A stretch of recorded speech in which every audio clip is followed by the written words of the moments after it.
Hello everyone, সকলে কেমন আছো? আশা করি ভালো। তো চলো আজকে একটা লেটেস্ট রেসিপি দেখায়, গন্ধরাজ চিকেন।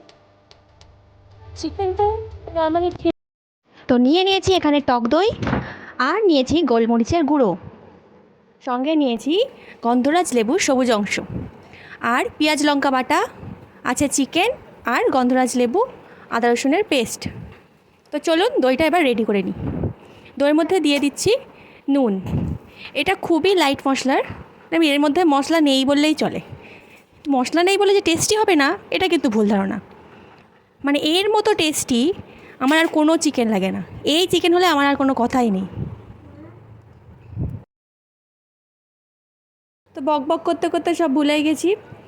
দইয়ের মধ্যে কি দিয়েছি, দিয়েছি নুন, গোলমরিচ গুঁড়ো, আর দিয়েছি আদা রসুনের পেস্ট, আর এই যে এখন দিচ্ছি গন্ধরাজ লেবুর সবুজ অংশটা। হ্যাঁ, আর মাথায় রাখবেন সাদা অংশটা যেন নেবেন না, যখন গ্রেট করবেন তখন ধ্যান রাখবেন।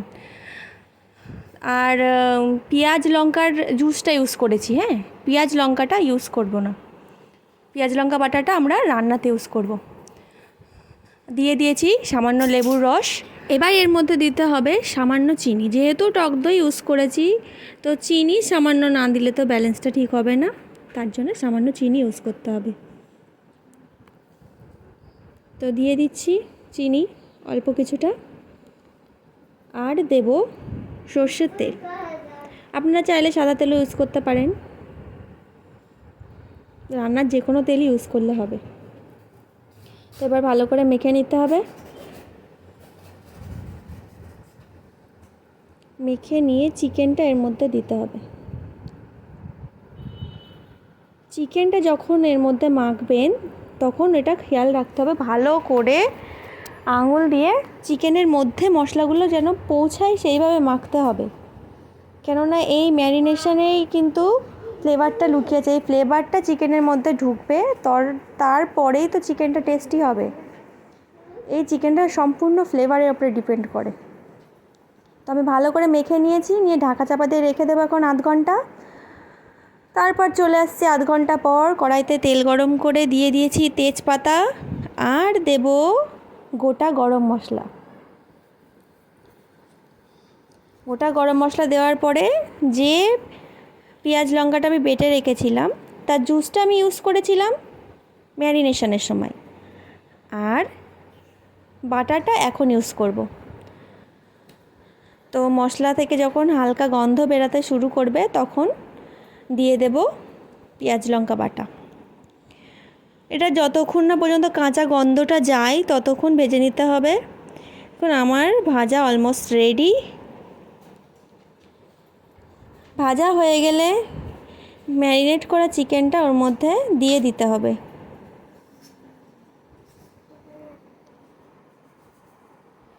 দিয়ে দিলাম চিকেনটা দিয়ে কিছুক্ষণ হাই ফ্লেমে এটাকে ভাজতে হবে।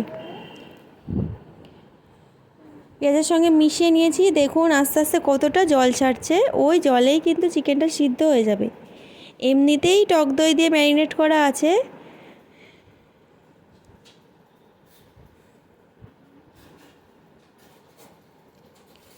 তো জল বেরিয়েছে অনেকটা, আমি ঢাকা চাপা দিয়ে রেখে দেব।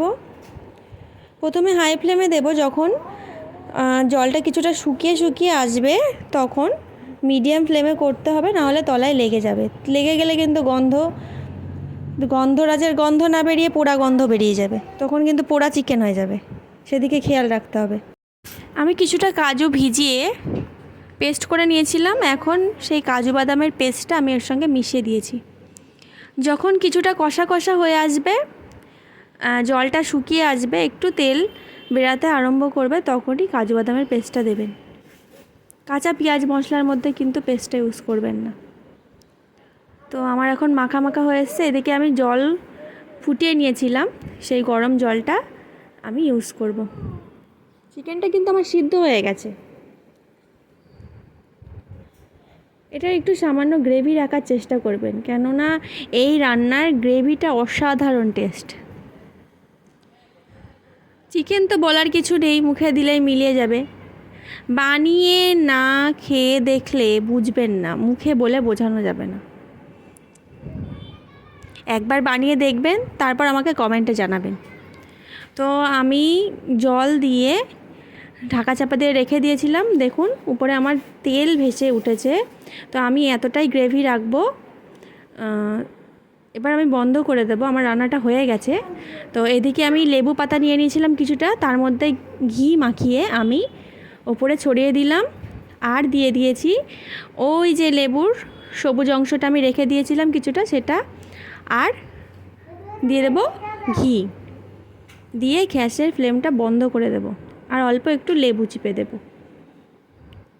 আর এই সময় দেওয়ার পরে আর কিন্তু উনুন জ্বালাবেন না। গ্যাসের ফ্লেমটা বন্ধ করে ঢাকা দিয়ে রেখে দেব। দেখবেন সারা বাড়ি কেমন গন্ধে ম করে। তো রেডি হয়ে গেছে আমার দারুণ টেস্টি গন্ধরাজ চিকেন। আপনারা অবশ্যই বাড়িতে বানিয়ে খেয়ে দেখুন, আর আমাকে কমেন্টে অবশ্যই জানাবেন কেমন খেতে হয়েছে, আর নেক্সট কী রেসিপি আপনারা দেখতে চান সেটা জানাবেন। তো আজকের মতো টাটা। ভালো লাগলে লাইক, শেয়ার, কমেন্ট করবেন। আমার চ্যানেলটাকে অবশ্যই সাবস্ক্রাইব করে দেবেন।